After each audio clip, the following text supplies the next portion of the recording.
Good afternoon, everyone. Um, Thank you for everyone for joining today's webinar on digital skilling. So this webinar is jointly organized by the Asian Development Bank, Amazon Web Services, and the Economic Research Institute for ASEAN and East Asia, and is part of a long-running series of webinars on digital policy issues impacting the ASEAN and Asia-Pacific region. Today's webinar will be a deep dive into the importance of digital skilling to be able to leverage digital technologies. The webinar will explore why and what type of digital skills are important, what public and private sector can actually do to invest in digital skilling. We have put together an excellent panel discussion for today, so hope that you will find the discussion insightful. If you do have any questions you'd like to raise, please put them in the Q&A chat, and we will do our best to get to it. So with that, allow me to introduce our moderator for today, Ms. Shang Gao, Regional Director for Global Education Skills to Jobs Team, Asia Pacific and Japan for Amazon Web Services. Shang leads a team focused on driving cloud and technology adoption in the education sector through the education systems and is responsible for implementing skilling and education programs by collaborating with academic institutions and governments to address the digital skills gap in the region and build the future of workforce that meets industry demand. So Shang, over to you to kick things off. Thank you, Manny. And thank you, everybody from all over the world who are joining this webinar today. I'm really honored and humbled to be alongside with everybody on this panel. Today, we're bringing you a really good panel with 4 of the experts in the field of education, skilling, and as well as education policy in the region. So I'll go not in a particular order. I will introduce them one by one. And after my introduction of these experts in skills and education, I will kick off with some of the questions that I want my panelists to contribute to. First, I will go with Ms. Talitha Amalia. So Ms. Talitha Amalia is the Director of Operations for Solve Education. Solve Education Foundation is a philanthropic organization with a mission to empower individuals through practical and effective educational programs. Talitha's journey is a testament to the transformative power of education. She comes from humble beginnings in a small village in West Java, Indonesia. Talitha earned her master's degree in education and international development from University College London, and she also is a Fulbright scholar at the University of Hawaii at Manoa. Second, let me go to Dr. Julia Amone Marsan. She is an innovation, technology, and entrepreneurship strategist with over 15 years of experience in economic analysis and advice, policy dialogue, research, capacity building, and economic diplomacy and multilateralism. Dr. Amone Marsan is currently the Director of Strategy and Partnership at ERIA, which stands for Economic Research Institute for ASEAN and East Asia, where she initiated the organization's work on entrepreneurship, startup, and innovation ecosystems, women entrepreneurship, economic empowerment, and leadership in digital economy, skills for the digital transformation and innovation. Prior to that, Julia was an innovation economist at the OECD, which stands for the Organization for Economic Cooperation and Development. The next guest is Professor Kyung Jin Shin. She's an associate professor from the School of Computing and Information Systems at Singapore Management University. She's an industry practitioner experienced in data science, software development, cloud computing, and extended reality. Her research focuses on large-scale social sensing in popular social networking platforms, multiplayer video games, extended reality applications, and metaverses.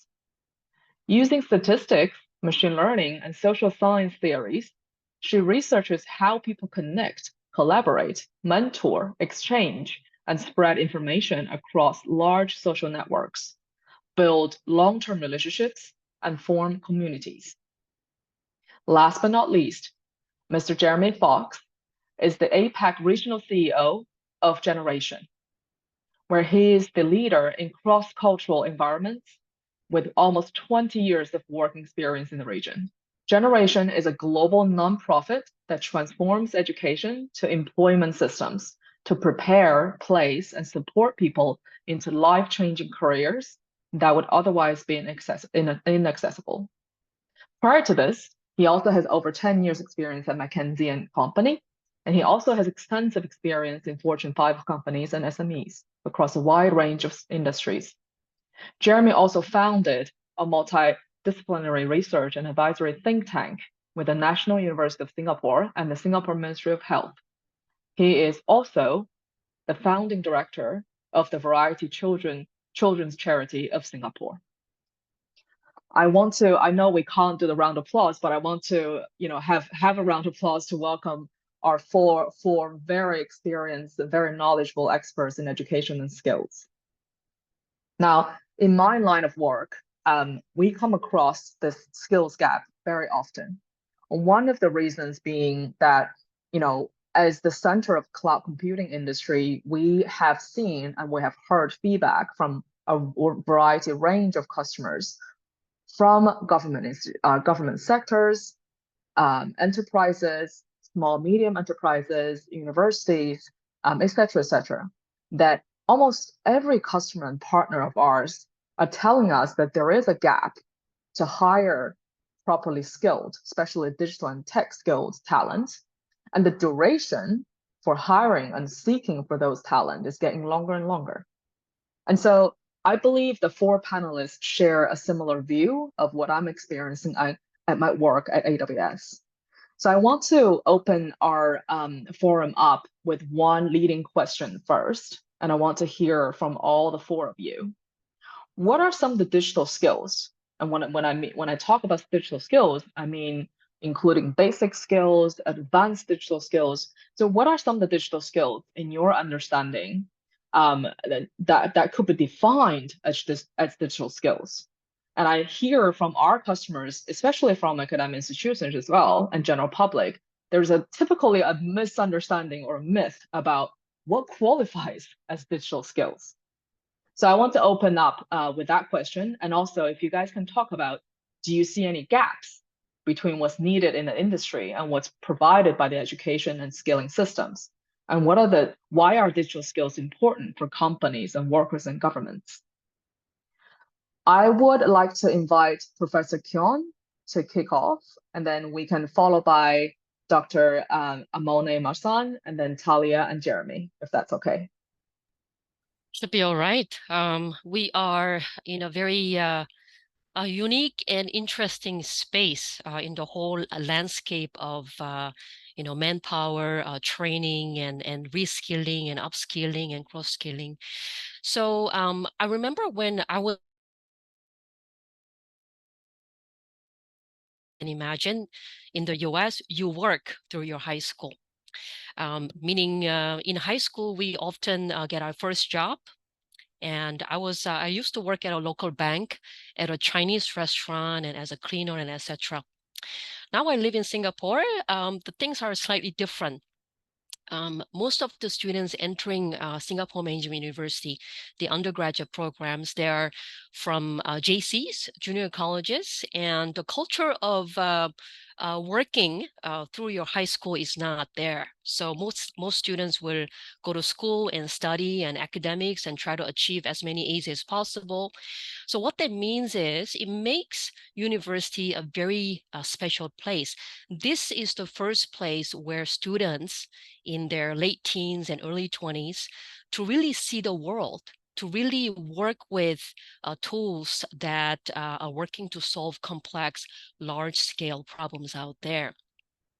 So being in this space, and I think there need not be a further emphasis on the importance of digital skills. It's been in the news. Our minister's been talking about this, and yes, things like AI, data science, and now there are industry partners coming back to us asking, do you have kids that can do VR, AI work around AI? So being situated in the computing school, we teach our students to create technologies But if you think about this, problem solving starts with recognizing, identifying problems that are in out there. And what that means is to do meaningful computational problem solving, you have to start with business, people, and society. And from university perspective, for us to create the kind of learning environment, we need industry partners. Industry partners from healthcare, logistics, you can name any sector. We have a lot of partners that our university works with. So these are the folks that bring the sort of the business problems. And we also partner with, awesome companies like Amazon Web Services. They provide professionally prepared training materials that get our students to learn about cloud computing and other sort of analytic services that are running on cloud. So as a university,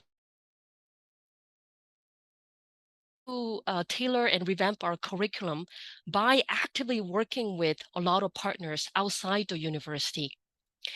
Getting our students to become job ready is our #1 goal. Knowledge training is one part, but job readiness is a whole different ball game. And to do that successfully, we need active participation from industry partners, whether it be tech sort of training providers, tech service providers, or healthcare, logistics, fashion, name any industry that you can.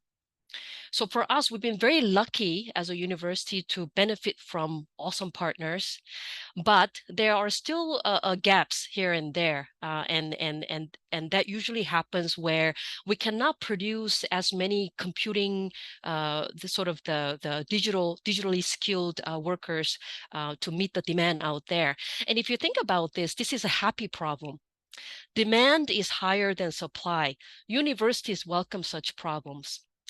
But on the industry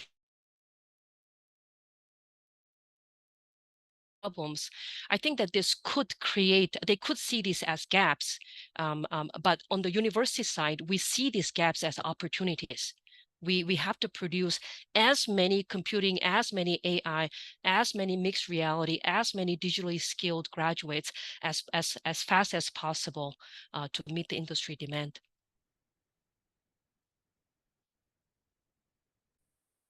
Thank you, Prof. Kyung. Now let me pass it on to Chalita. Yeah, hi. Well, before that, I wanted to apologize if during speaking I mute myself to cough. I'm still recovering, but thank goodness, thankfully for, digital technology, cloud computing, I still can make it to this event. So I'm very grateful.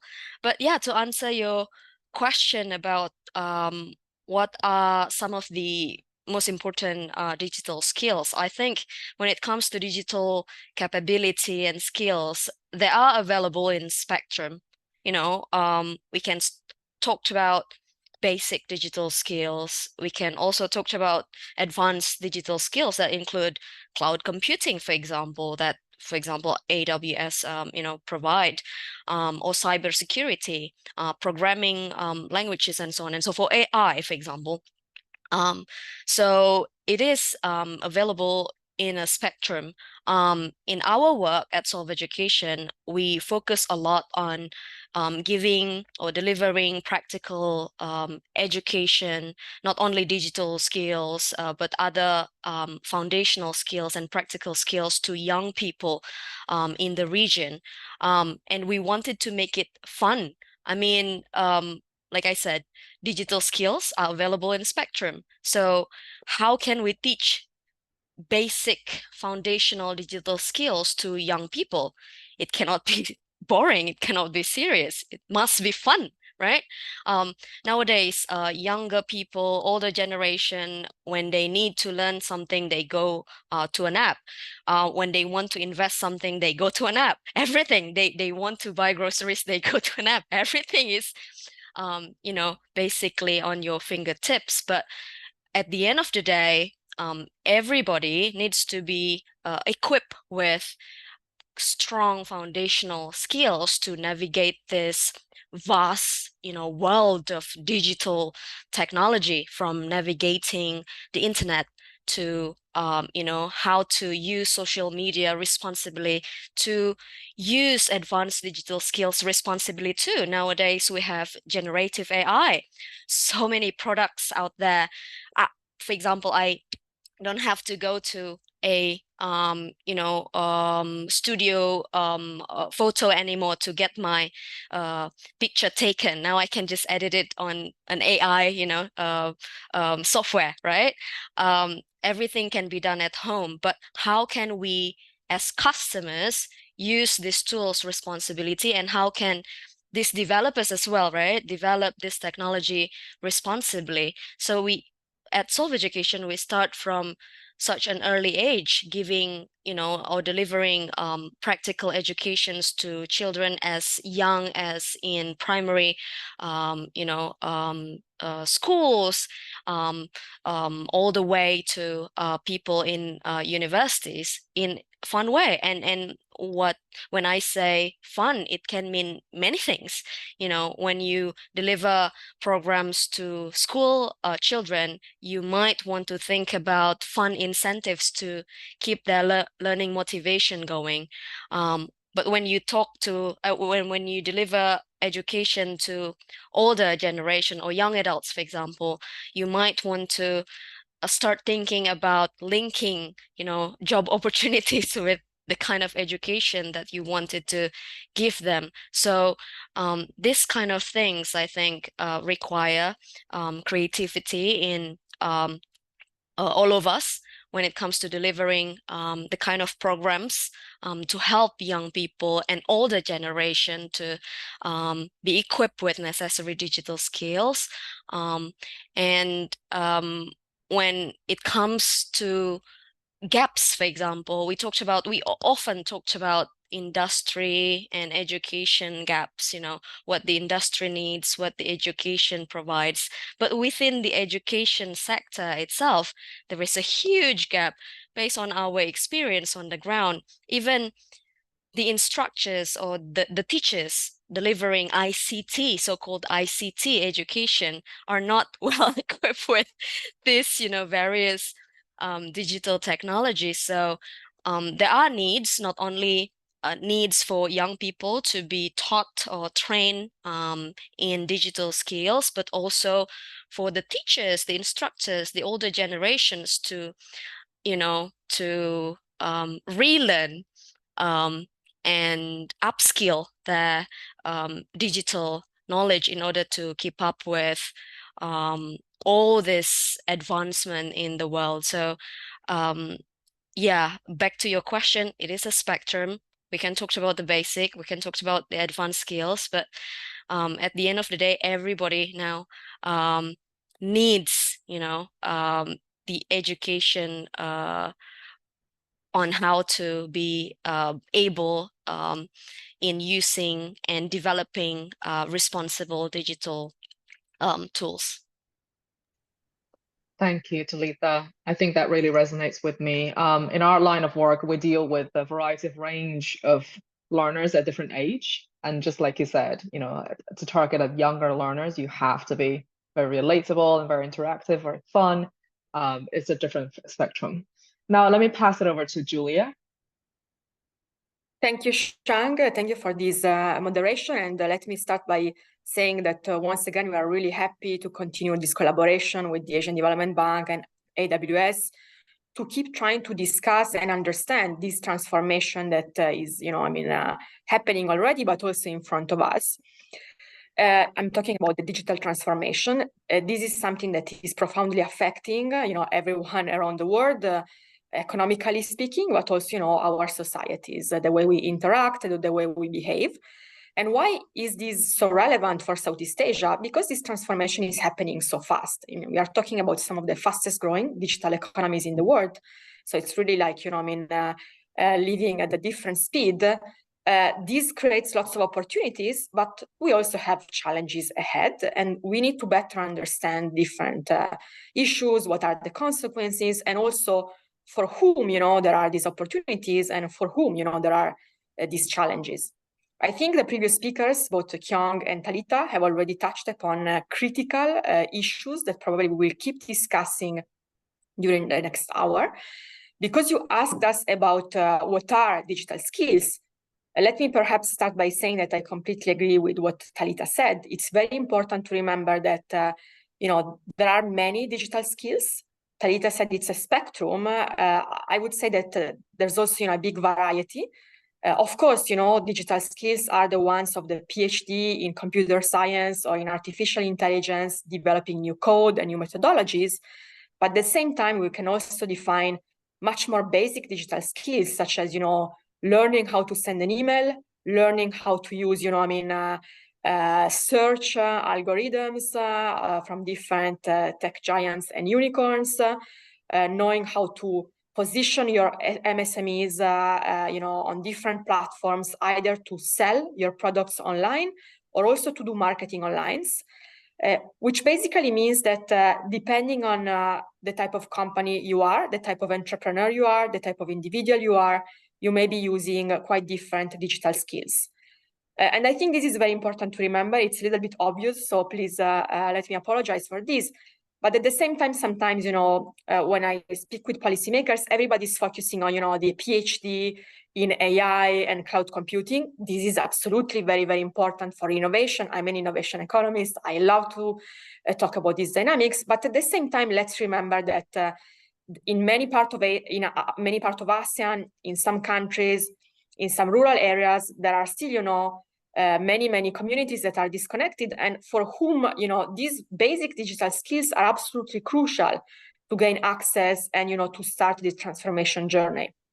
So it's very, very important to remember that and, work together to address these issues and these challenges, because, we are living in a phase of important transformation.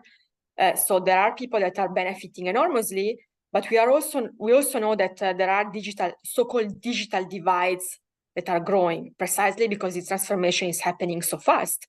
So on one hand, we really need to promote innovation, the cutting edge technologies, and understanding, what's the benefit and also what are the risks.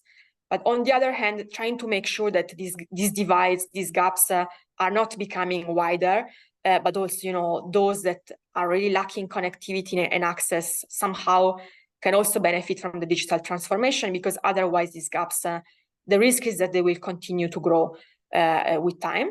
And finally, I think this is something that, again, my previous speakers have already touched upon, but I think it's very important to frame our conversation. Talita mentioned about the fact that she's not only working with students, but also with teachers. And I think Kyung mentioned before, and when she was in the US, she was working as a student. Now, I think that it's not only students that need to work, but also adults that need to learn or keep learning.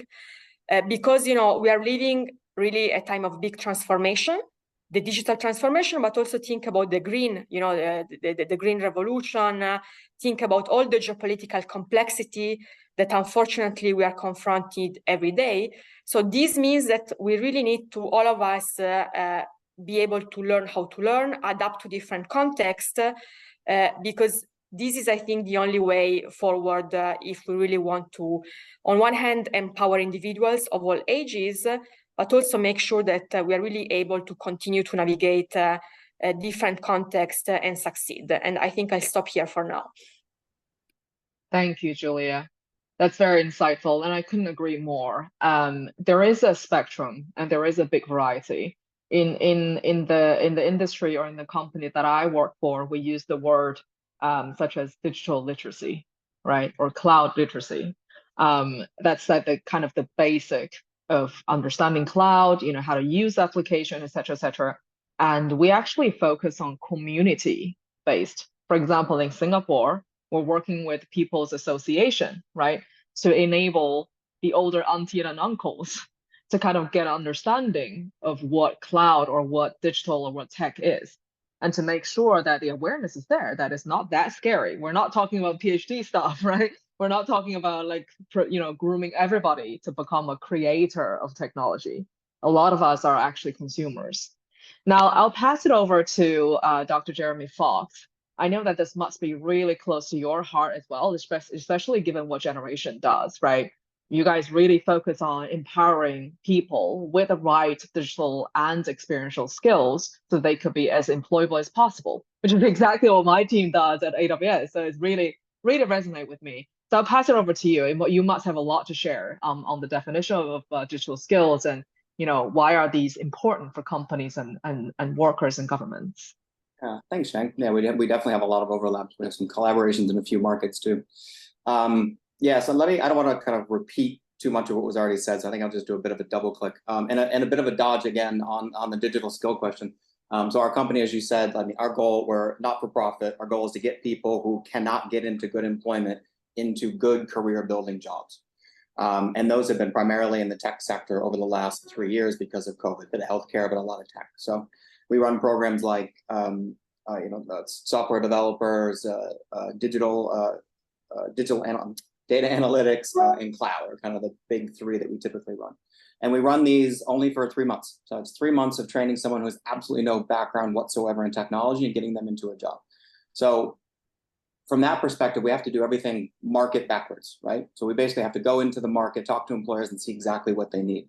So it's funny trying to think about the question, what's the most important kind of digital technology? The most important digital technology is whatever the market wants the most right now. Either the newest thing or the thing that they just can't get. I think this comes back to what Prof. Kyung is saying.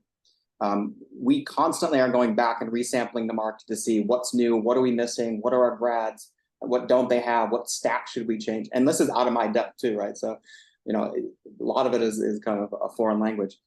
So I think that the adaptability to what is happening in the market and at the employer face is most critical. So that comes back to the actual skill. So the most important for us, at least, the most important skills, again, I'm kind of repeating, are the employability skills. It's the job readiness skills.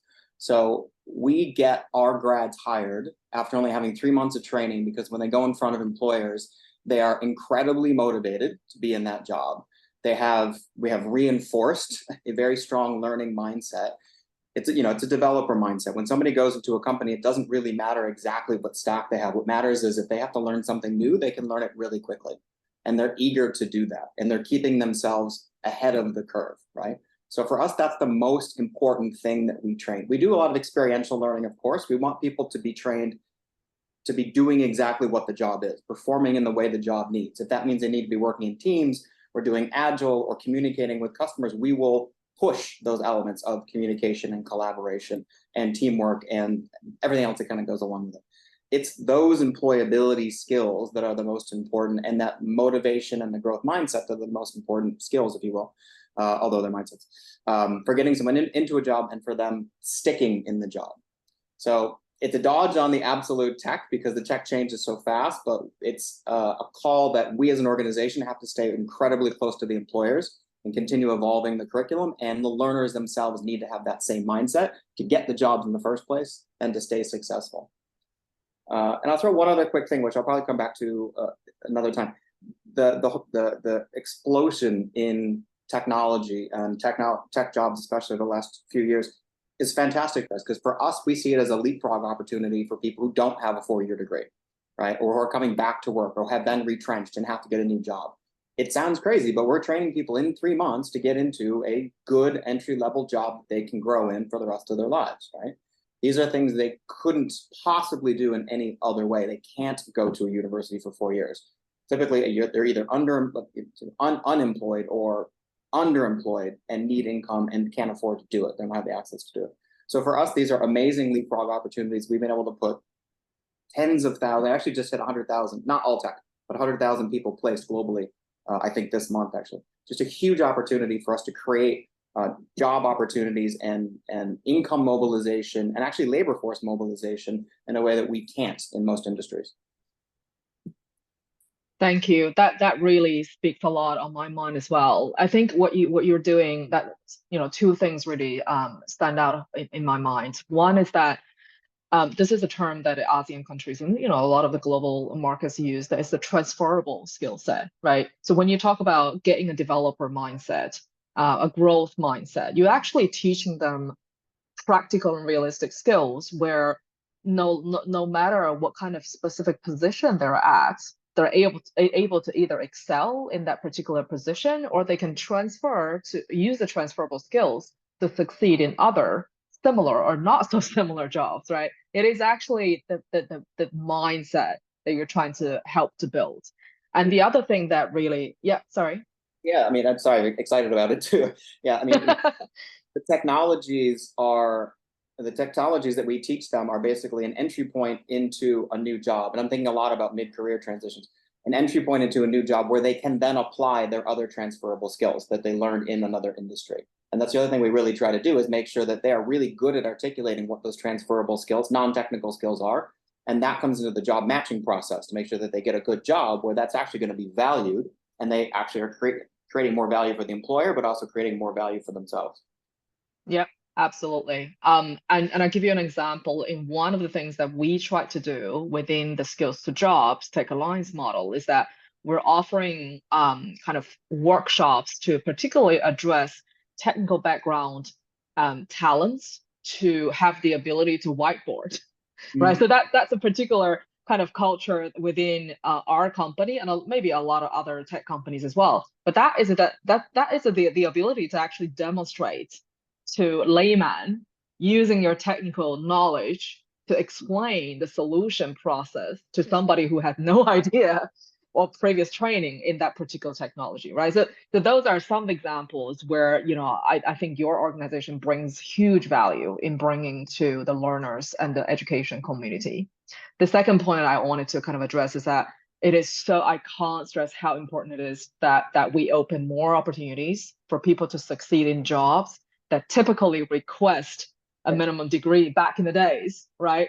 Now, you know, the most recent study that was done by Alphabeta, I think, or Gallup studies, that they were pointing out over 78 or 79% of the employers, they have indicated they're open, they actually prefer more in the industrial kind of qualifications over a traditional degree or a diploma. I'm not saying that they're not important. I'm just saying that, you know, the employers now, they're open to consider, right? So that opens up a lot of opportunities for those who, by whatever way or means that they cannot finish or get access to, you know, the traditional education or degree system, to give them the opportunity, right? So I think that's really, really significant in the work that you're doing with your organization as well. So thank you for sharing. Shang, on that point, the universities are feeling this, this push from, in fact, so after now listening to Talitha, Julia, and Jeremy, coming back to the original question, I want to go back to one thing that Talitha, a very interesting challenge in education is to make learning fun. And to make learning fun, the desire to learn has to come from within. So how do you do that? So going back to the traditional 4-year university education, in my days, we just do 4 years and we apply to, you know, Google, Amazon, and so on, and see whichever job we get. This generation, they don't have the patience to wait for 4 years. I think the term that we use in university here is that I think it's important for students of this generation to feel and see mini success, meaning every term, every few months, they need to see tangible success where they get to apply what they learn to make difference, whether it be for a business or people or a society. So going back to something that Jeremy mentioned about experiential education, experiential learning, SMU has experiential. So what we do is, as soon as year 1, term 2, we have courses that are aligned to industry. So industry partners bring in business problems, they bring in actual data or problems, and they actually coach our students through a 3-month So students work to solve, whether it be coming up with a marketing strategy, social media marketing campaign, or in our school, usually these are in the forms of some type of a system or software, so that students can feel and see the tangible mini success every term. So whatever Talitha, Julia, Jeremy is doing, if we can somehow work together to bring in their best practices, because at the end of the day, I'm an academic, I do research, but these are the folks that have some know-hows, best practices. So I think universities should really work with industry partners to incorporate some of these best practices into our curriculum design. I agree with you, and that's such a great segue to my next question. And if I had to comment, I think Singapore Management University, particularly Prof. Kyon, under your leadership, you're one of the earliest adopters of our AWS Academy program, and that's just an indication of how open, right, SMU is to collaborate with industry to kind of adapt or kind of consider the industry kind of standards or the practical skills. And up until now, I think I want to highlight that SMU, your particular school, you have very high employment rates, isn't it? Can I share the number? Yep, 96%. Yes. And students often get multiple the offers, and I think from Jeremy's sort of the institute, I think that you may also see that the demand for digitally skilled the graduates or trainees or apprentices, whatever you call them, is quite high. Yep. So high employment rate. Yep. that means SMU is doing something right.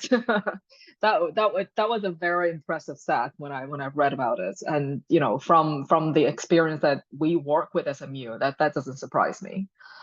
So Prof. Kyon's comment is a great connection to my next question. So I wanted to open the floor for all the four of you, that what are your organizations to support building digital skills, and how do you think the various stakeholders, just like Prof. Kyon said, how do you think the various stakeholders, including governments, private sector organizations, non-for-profits, private entities, etc., collaborate together and be part of this overall effort to invest into digital skills building for citizens? Now, I want to shuffle the order of the order of panelists first. I want to start with Julia, and then I'll go to Jeremy, and I'll go to Prof. Kyon and Talitha, if that's okay.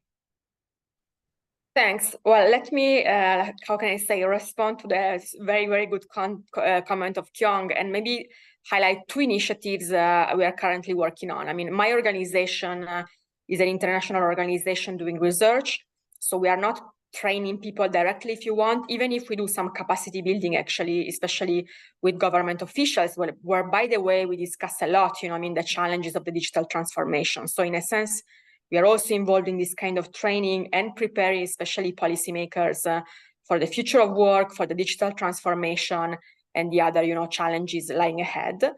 But I mean, we mostly work at the strategy level. But we're also, I think our value added sometimes is really precisely to convene different stakeholders and different people around the same table to come up with ideas, strategies, and solutions.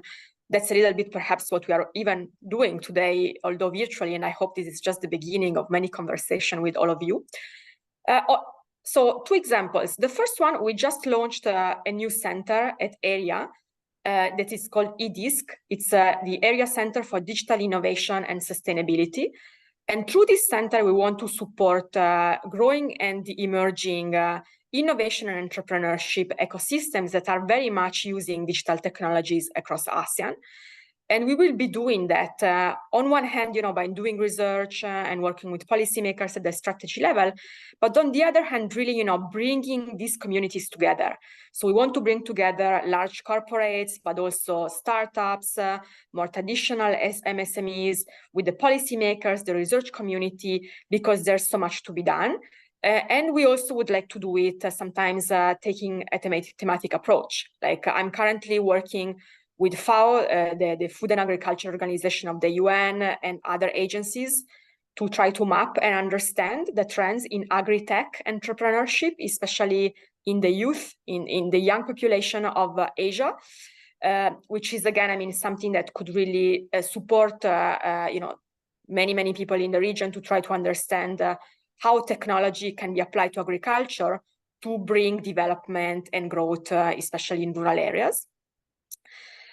So this is perhaps an initiative that could be interesting for many of you listening to us today, and also my fellow panelists, and I will be very, very happy to discuss more after this event.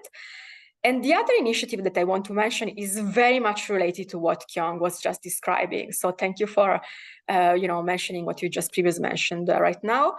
It's an initiative that I'm involved in. I'm chairing the steering group of this initiative developed by the OECD, that is all about the role of higher education institutions in innovation ecosystems and in the development of what we call the entrepreneurial mindset.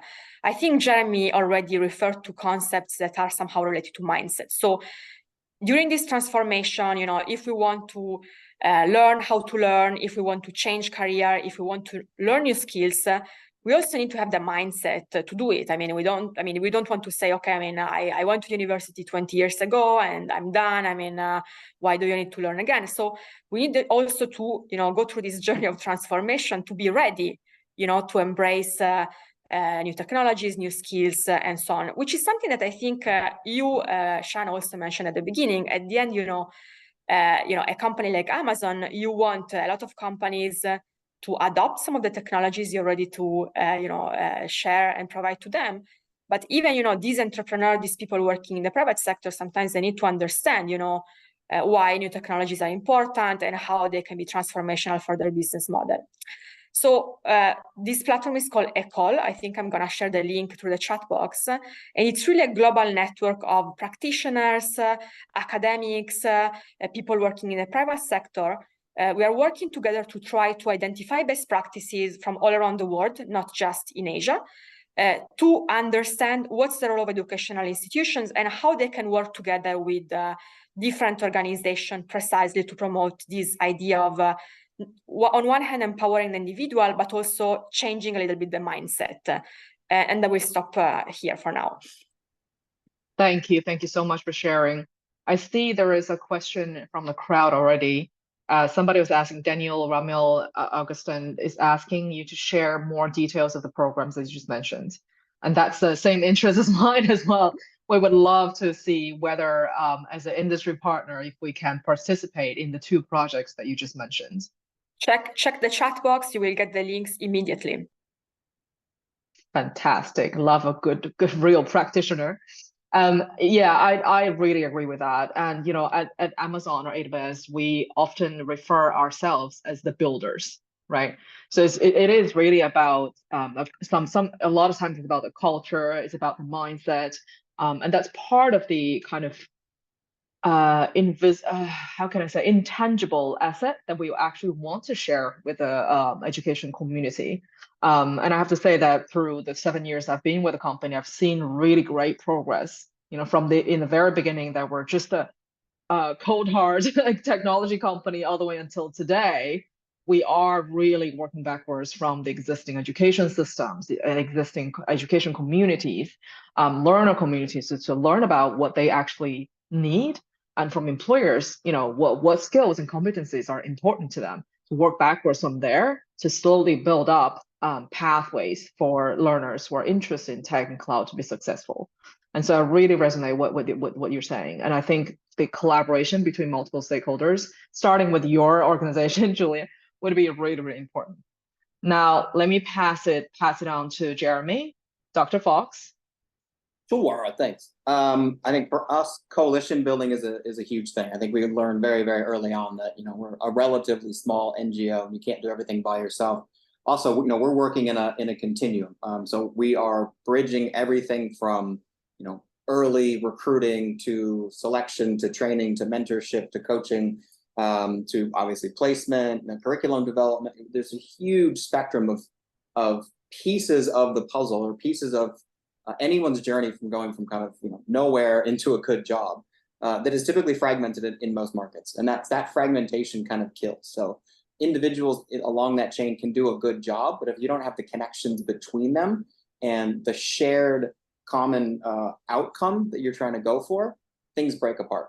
So a big thing with our methodology is trying to stitch all those parts together and build these larger coalitions. So I'm just gonna try to do this quick, rattle off for example, we will even in a single program, obviously we work with governments. Governments are primary sources of funding, but obviously we work with them on policy and how do you structure incentives and things like that. There's also parts of government bodies we work with, like SG Enable is an example we're working with now to build a program for people with disabilities.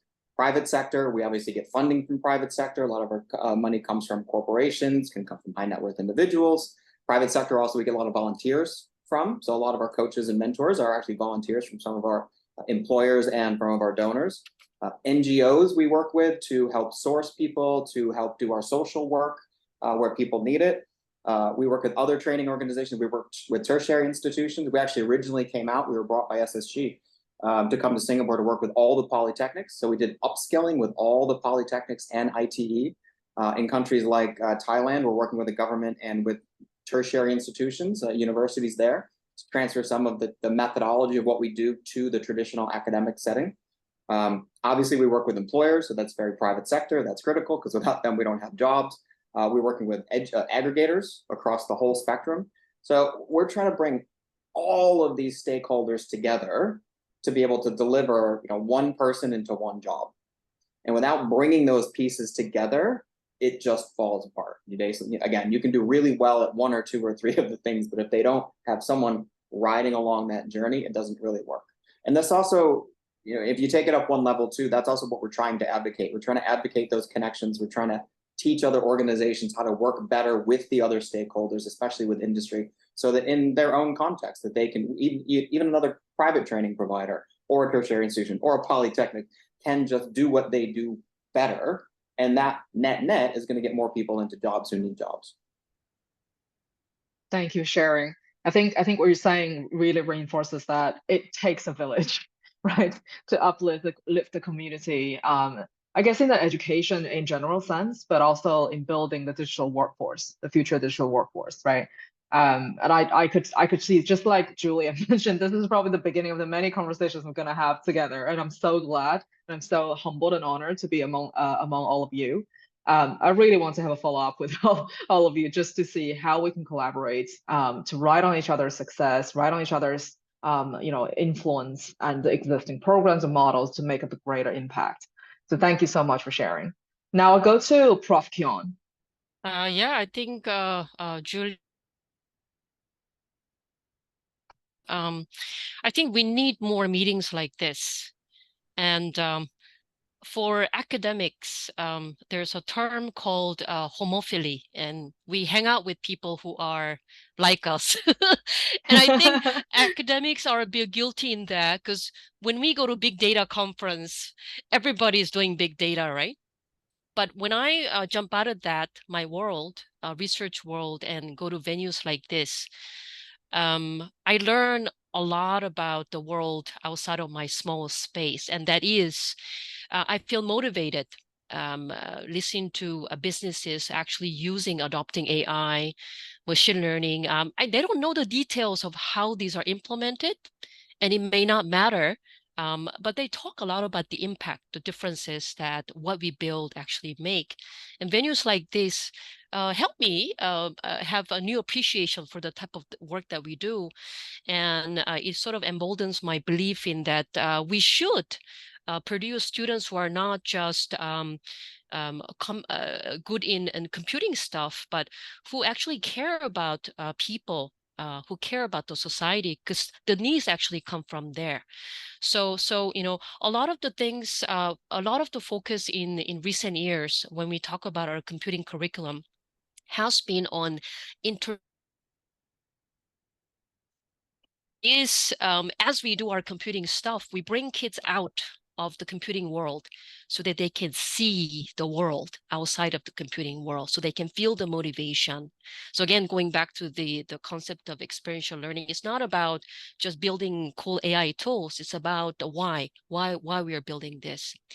Now, coming back to the concept of this effort taking the whole village.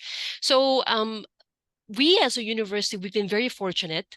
We're in the heart of CBD. I think location plays a big part, but also we are a young university, turning 25 years old in 2 years' time, still young compared to other universities. The advantage of being a young university and a small university is that we are nimble. We are very, very nimble. So we've been working with a lot of partners here and there. And we've been very fortunate to work with not just the industry partners who come and sponsor a project or two and then just go off and come back in a few years. We've been very fortunate to work with partners like AWS, Amazon Web Services, because they've been sticking around for several years. And I hope that in 10 years, we will still be able to say that there are friends, not just an industry partners. So in working with AWS, I think one thing that's really unique about our not only gave us their resources, they had vested interest in our students' well-being in terms of career preparation. For example, sponsoring certification exams. It's easy to say, oh, we give all your students 50% exam voucher. But it's difficult to do by giving the materials and providing the right the resources from AWS side. I'm sure that they're very busy meeting their bottom line, but they've given their resources, the human resources and right mentoring and coaching. They bring our kids out to attend tech workshops, and we have permanent mentors from AWS side as well.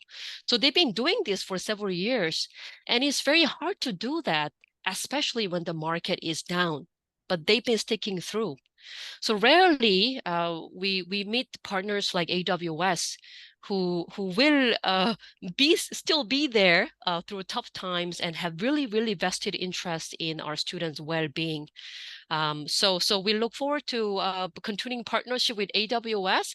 Not just AWS, we have other partners as well, and it also takes efforts on our side to show commitment to sort of turn this industry university partnership into friendship.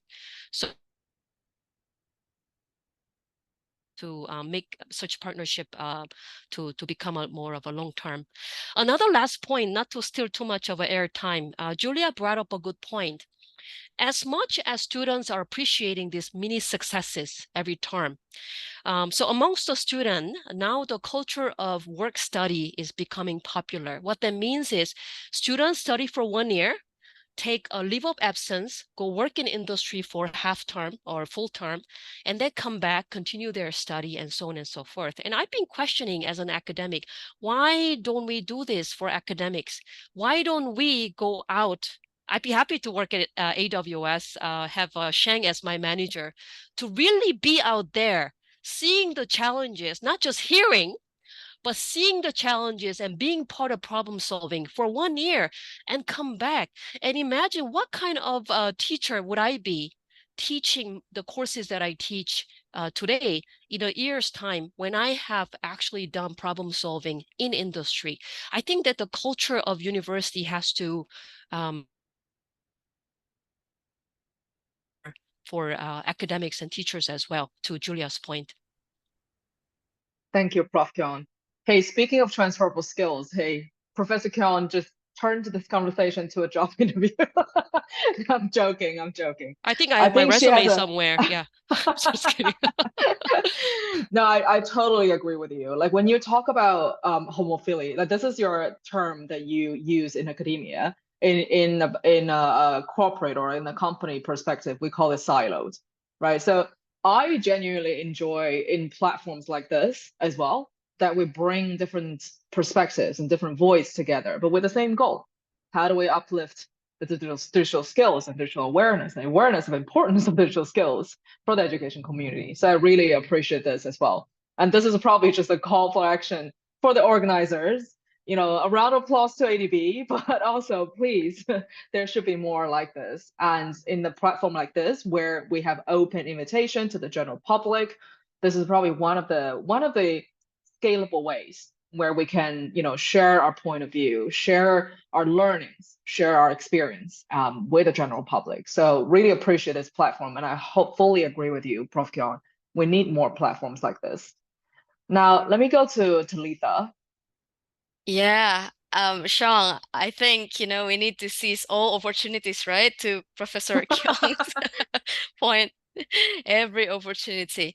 But I couldn't agree more with all the speakers today. I think the key is multi-stakeholder engagement and collaboration, right? We can't do it all alone. We need to partner, we need to collaborate. Even if our program is great, even if our beneficiaries are benefited from the program, we still need to collaborate to amplify the impact to scale, right? So the key, I think, is, yeah, I agree, multi-stakeholder engagement and collaborations. And at Solve Education, I mean, our focus is perhaps different from everybody here in the room. We focus on delivering good practical educational programs to mainly underprivileged communities, underserved ones, especially youth in the region, including in Africa too. We, launched our program in Africa a few years ago, and it was a huge success. We have so many young beneficiaries now in Nigeria, for example, and it was possible because of the multi-stakeholder engagement and collaborations. And so when other speakers talked about providing practical trainings or programs for young people to get better jobs, right? Link them with employment. I applaud that. For us, it's about giving the strongest foundations to the young people. Sometimes when we talk about digital skills, we often forget. I mean, Julia talked about this in the beginning. There are a lot of people in the region who are still unconnected, right? There are a lot of people who still have low literacy and numeracy levels. We've seen advancement in digital technology. We have AI, but remember, even AI, right? It's trained in English, right? If you want to be able to use it very, very effectively, you need to be able to have some kind of English language foundation, right? So there is a need there to develop, to train AI in other languages. But just to point out that there are many people in the region, in the Asia Pacific region, who are still unconnected, who still have low literacy and numeracy skills. So at Solve Education, before digital skills, before improving that digital capacity, we start with foundations. We start with language, we start with literacy, we start with numeracy, we start with logic. How can you be able to navigate all this different, or use all these different tools, if you don't have strong foundations, right? In this case, language and logic. So we give our young people, our young beneficiaries, with these programs, equipment with these skills, so that when we partner with organizations like Jeremy's organizations, they have the foundation already. They can learn how to code, they can learn how to do data analytics, they can do digital marketing, and so on and so forth. Because let me give you an example. In my country, in Indonesia, we have lots of millions of computer science graduates, but many of them can't code. This is a real story. Many of them can code, many of them can pass AWS job interview because of lack of English skills, for example. So we cannot bypass this. I love what Jeremy mentioned about leapfrogging, right? Equipping young people with digital skills can help the nation leapfrog. It happens in many cases, but the foundations of thinking cannot be skipped. you know, in many low-income countries, middle-income countries, these things happen, you know. They go to universities, they learn, you know, programming, informatics, and so on and so forth, living with a diploma, but no skills. I mean, or limited skills. They can't go into jobs. They have to take, you know, more trainings. They have to take what do you call boot camp, right? Boot camp trainings, more and more boot camp trainings before they finally get the job. So for us, it's all about starting with the foundation, strong foundation, good learning motivation, and you know, when Professor Kyung talked about motivation, it starts from within. For us, it starts from outside. So for us, you know, when it comes to teaching, educating young people, we can't ask them to, hey, develop your intrinsic motivation. Learning is important, you know, education is important for your life, for your future. They don't understand any of this. We need to sort of trigger their intrinsic motivation by giving them extrinsic motivation first. Professor Kyung mentioned about you know, linking employments, practical education, experiential learning, you know, at SMU. For us at Solve Education, it's all about creating motivation for them to keep learning, because learning is hard, right? If you can't pass that foundation of numeracy program, how can you learn, you know, data analytics or cloud computing or cybersecurity, right? Or programming or AI, right? You need to be able to learn all these things first in order for you to learn more advanced skills. So for us, it's all about giving the right incentives for our young beneficiaries, so that they understand, you know, when they are progressing, they are rewarded, so they can feel that sense of progress, like all my fellow speakers have you know, mentioned before. Sense of progress is important. So for us, it's all about giving the right incentive. It can be, you know, a kilogram of rice in one country, or a kilogram of egg in one country if one student pass a course, a small mini course, for example, an numeracy in foundational math or in English language or whatnot, right? And it progress until they have developed their own intrinsic motivation, until they have developed their lifelong learning mindset, right? Because it's hard to get to that level. I grew up in a small village in West Java. I didn't know about, you know, oh, going abroad or, you know, getting my master's in the UK, things like that. It's so far off from my reality, right? What I do know is that, oh, if I win this, you know, competition, I get some money. Oh, if I, you know, get straight A's, then I get scholarship. Like things like this, very tangible. So this is what we have done and what we have, yeah, been doing on the ground in Indonesia, in Singapore as well. Even though Singapore is, you know, developed country, but we still have, you know, you guys still have, you know, communities that need to be supported, of course, in Malaysia, in Thailand. So we work with grassroots partners mostly to help young people be equipped with these foundations first before they go in learning advanced skills. Very good point, Talitha. Yeah, I really agree with you as well. You are the living example, right, of why education or skills are the transformative vehicle or approach to change your life trajectories.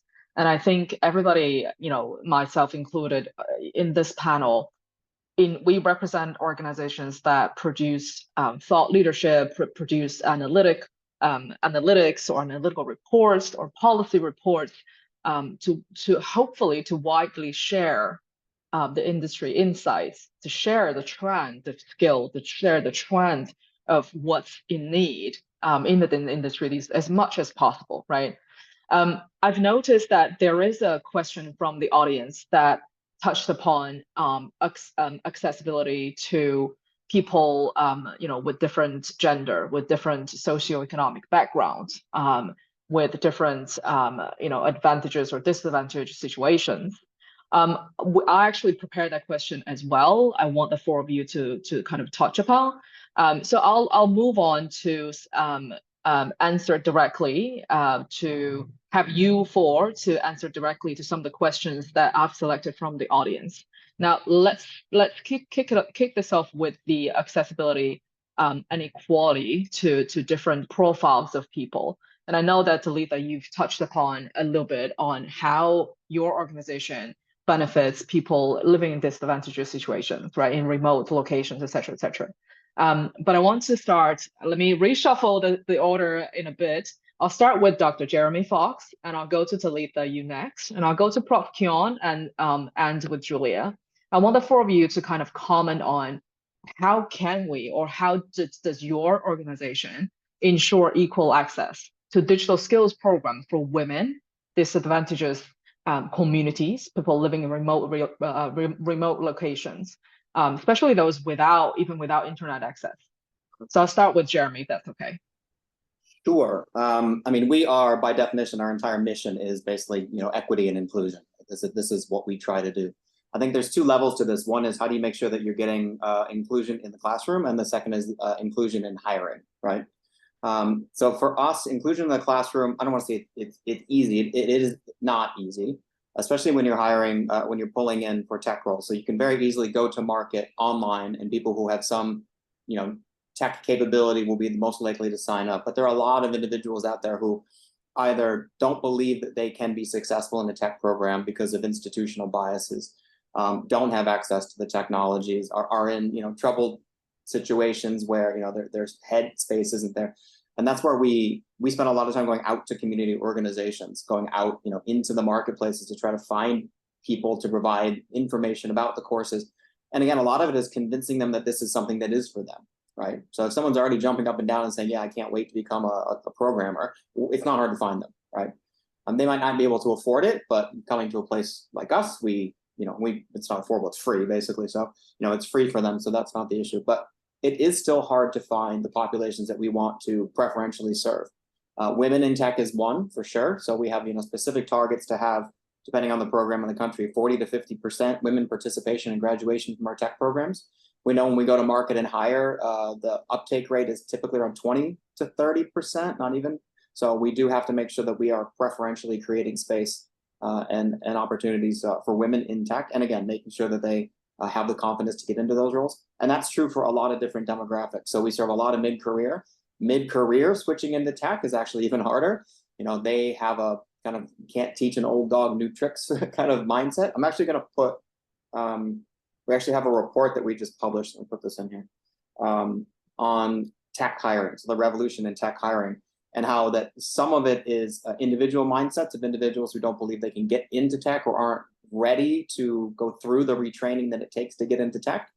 And a lot of it is on the flip side, which is on the employer side. So really kind of driving employers toward a more skills-based approach to hiring. And that's where we think the equity is going to come from. There are some organizations who are starting to do this well. We're actually building a global coalition of companies that are going to kind of agree to systematically change their hiring practices to a more skills-based hiring approach globally. That's coming together now. Hopefully that'll be together in a few months. But what the research that I just posted showed is that companies that tightened up their hiring, that put more more weight on academic qualifications and experience actually performed worse. And companies that widened the hiring and went more for a skills-based approach actually performed better. So I don't know if it's counterintuitive or kind of proving our point, but we do have some data to show that moving to that skills-based approach is actually good for the company. It's not just an inclusivity, a campaign for your company. The other I agree. Sorry. Real quick, because I just forgot on the access. I know there was questions about different ages getting trained together. There was a little bit about remote access. So COVID was, and there was a question about COVID. COVID was a bit of a blessing a little bit for us because we always ran our programs 100% in person. This is 40 hours a week, 5 days a week, 3 months. COVID forced us to immediately flip everything to online. And now that's actually our default state. So we typically like to do a little bit of blended, but we typically now do for our tech programs up to cohorts of 60 people. completely online. So if you're in Australia, you can run a course that has New South Wales and Victoria. If you're in Bangkok, it's not just limited to Metro Bangkok. You can get out to rural areas. We do, in a lot of cases, actually provide computers. Actually, we have nice companies like Microsoft and things that, donate computers to us. So if you don't have internet access or you don't have a proper computer, a programming computer, we can loan those to you, especially if you're in a rural area. So that's where, again, where the community comes together and the different stakeholders can come together to solve those access issues as well. And we also have been able to train. You have to, I'd almost say, our training approach is almost bespoke. So every learner gets an individual assessment, a risk profile, and an assessment of kind of what needs that they would have. And by doing that, we're actually able to train complete range of profiles in a single classroom, including neurodivergent, right? Because we know how to kind of serve neurodivergent populations now. So everyone gets the level of support that they need to be able to function together in a classroom. And this is super important because when they get on the job, that's who they're going to be working with. A big mixed bag of capabilities and cultures and backgrounds. And so if you restrict that in the classroom, you're not really preparing them for the job. So it's a long way of saying that it takes a lot to increase inclusivity and access in the classroom. And it's even harder to get it to happen on the employer side. I think that's our biggest challenge, but we're making some strides to start to crack it.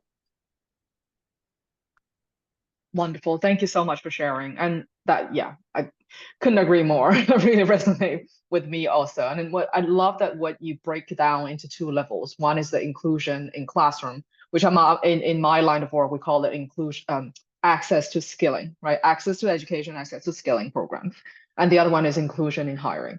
I just couldn't agree more. And just to add on that, I think one of the things that we're trying to bring, one of the, I guess, company insight that we're trying to bring to the girls and women community is that let's break the stereotyping impression.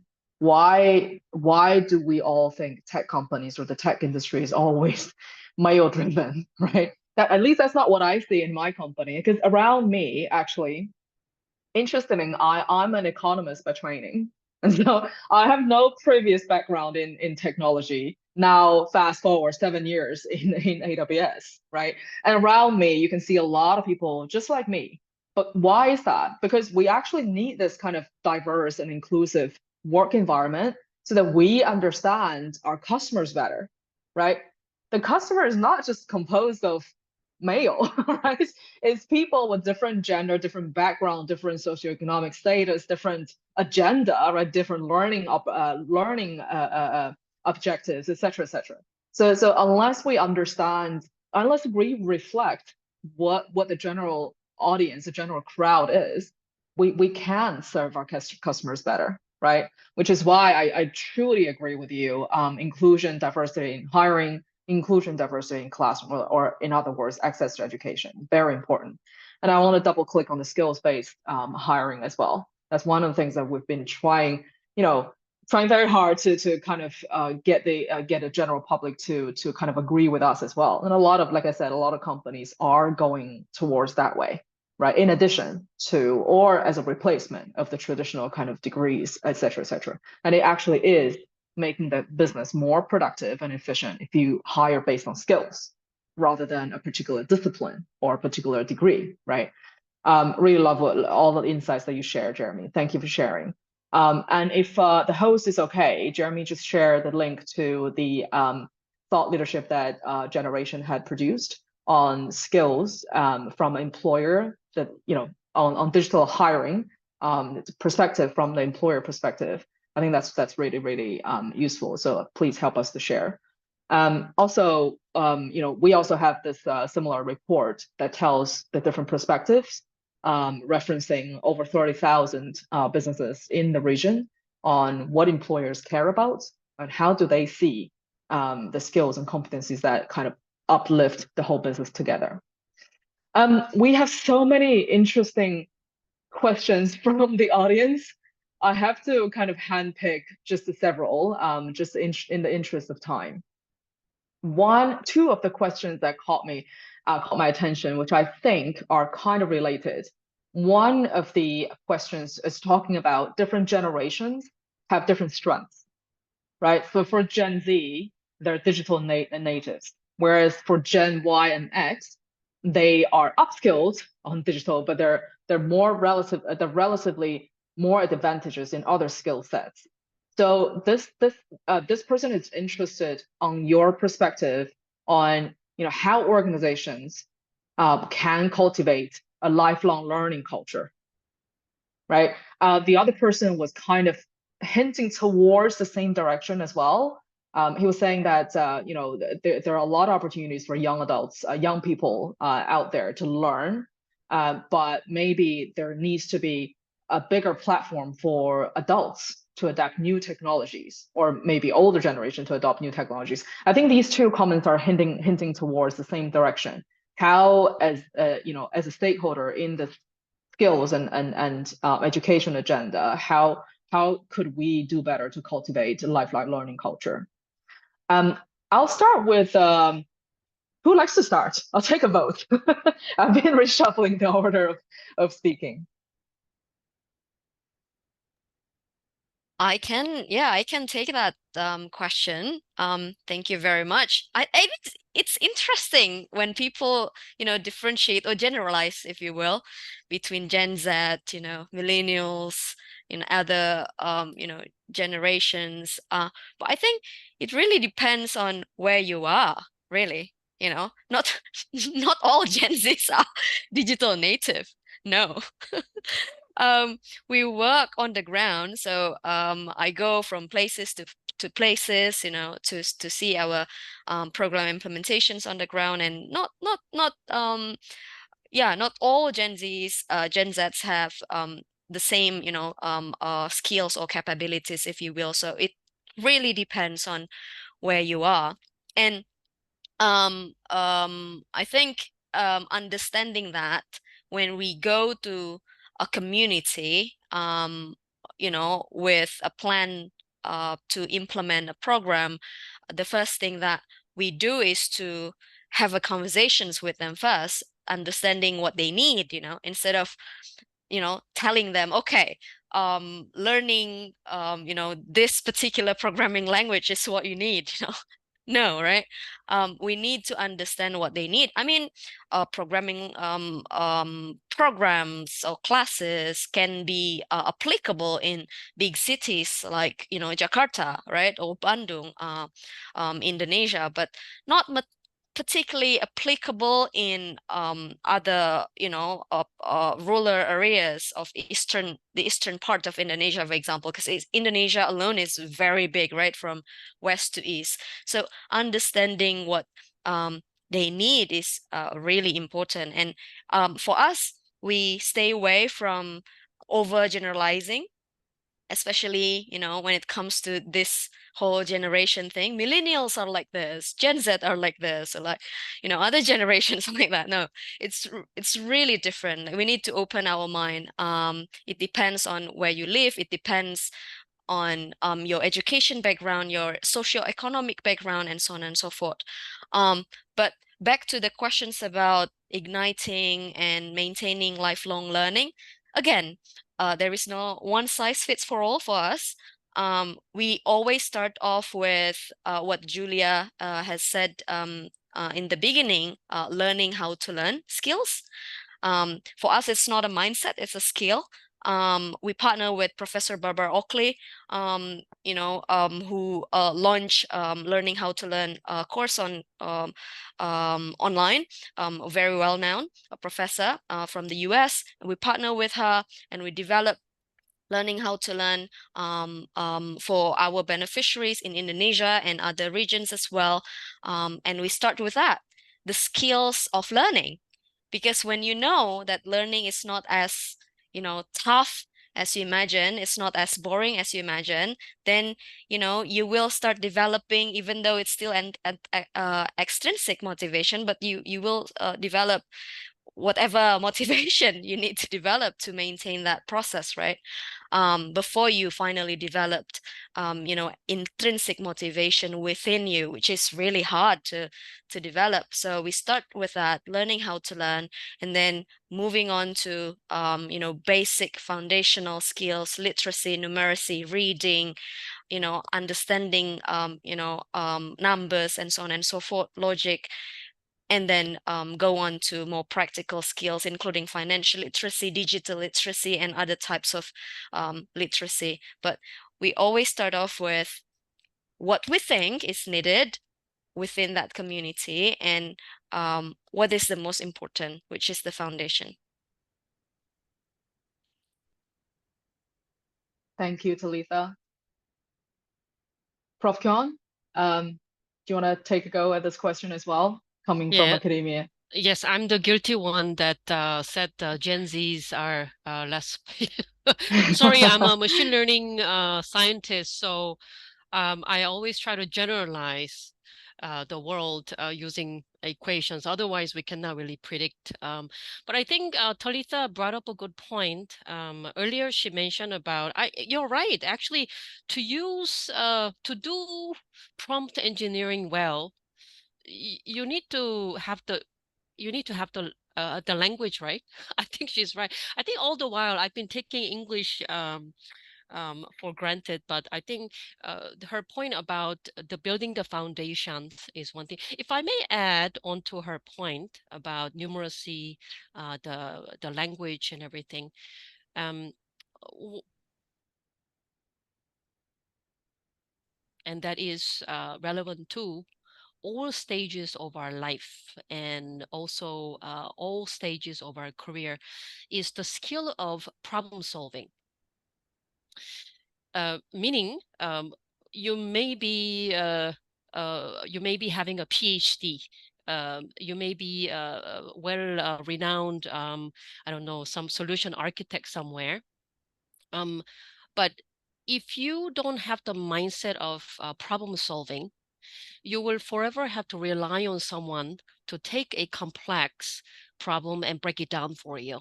In which case, I don't think he will qualify to become AWS solution architect, because AWS solution architects, according to their hiring criteria, they will have high standards.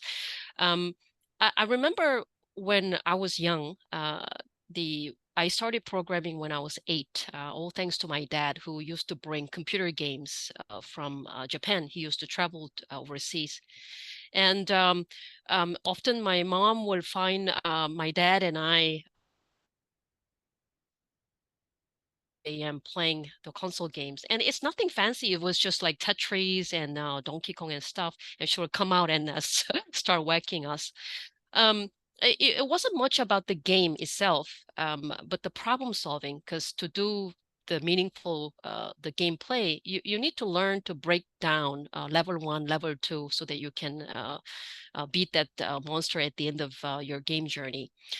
And if you look at math that we learn, even English reading, English comprehension, the way I learned it is you have to take a large passage. You need to be able to break it down into smaller passages so that you know how to pronounce certain words, so that you know how to interpret a sentence, so that you know how to comprehend an argument, right? So problem solving is one of the fundamental skills that need a lot of practice from early on, as Talitha mentioned, together with the skills of numeracy, together with the skills of language acquisition as well. Yeah. I just wanted to touch on that point. Yes. Thank you, Prof. Kyon. I wanted to pass it on to Julia as well. Yeah, I will be super quick. I know that we're running out of time, but we are so passionate about these issues that we could keep talking. Oh, we are, yeah. Yeah, for many hours. I think there was a question in the chat box about women in STEM. So I just want to bring a little bit more information about this issue. Well, first of all, we did some research about participation of women in the digital economy across ASEAN. You can find it on our website. But apart from it, I think this also relates to something that Kyung before talked about homophilia, the fact that we like to hang out with people that are like us. There's an economist called Daniel Kahneman who even won the Nobel Prize by analyzing these dynamics. And I think this is something that is related to this issue of, not enough yet women in STEM.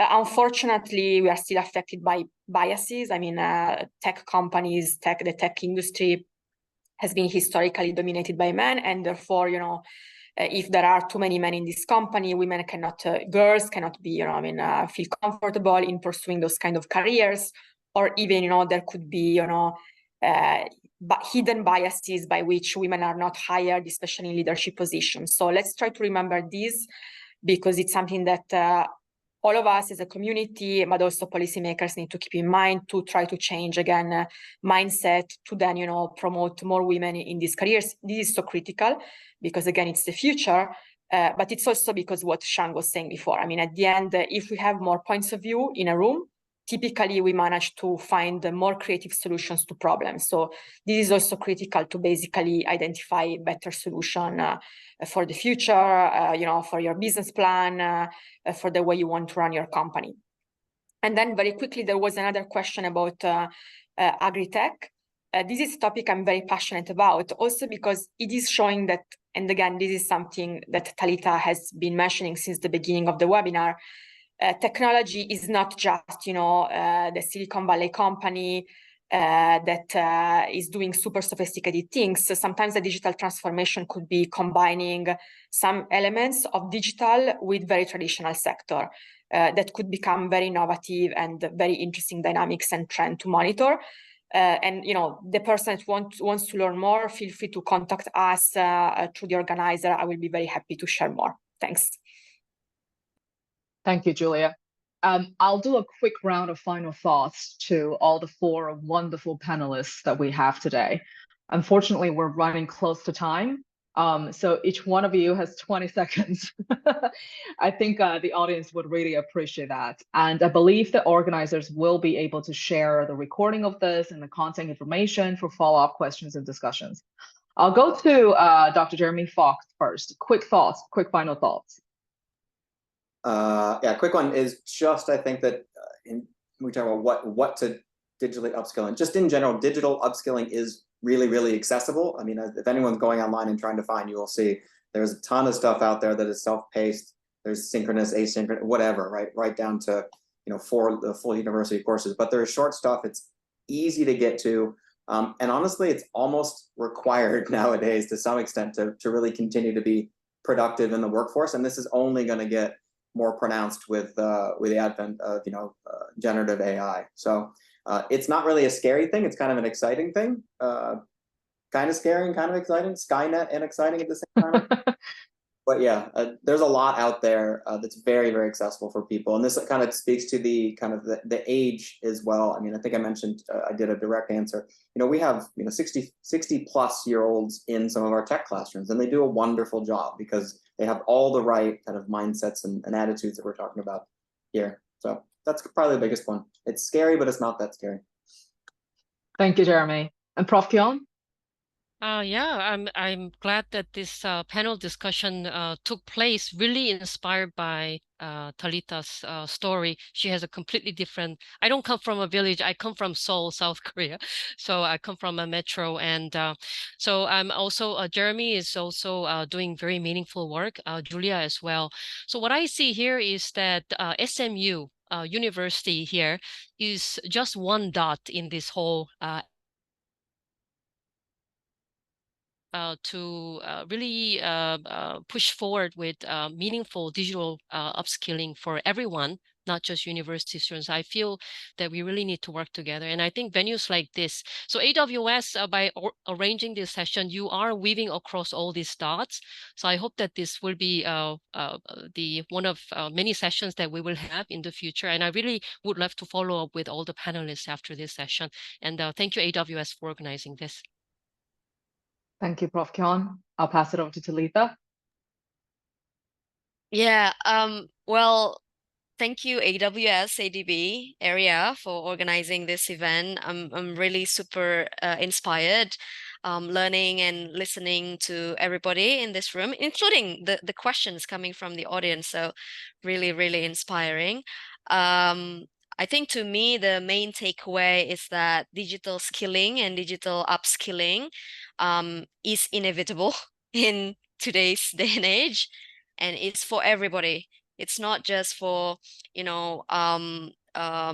people in STEM. It's not just people who have the privilege to go to good universities such as SMU, but it's for everybody.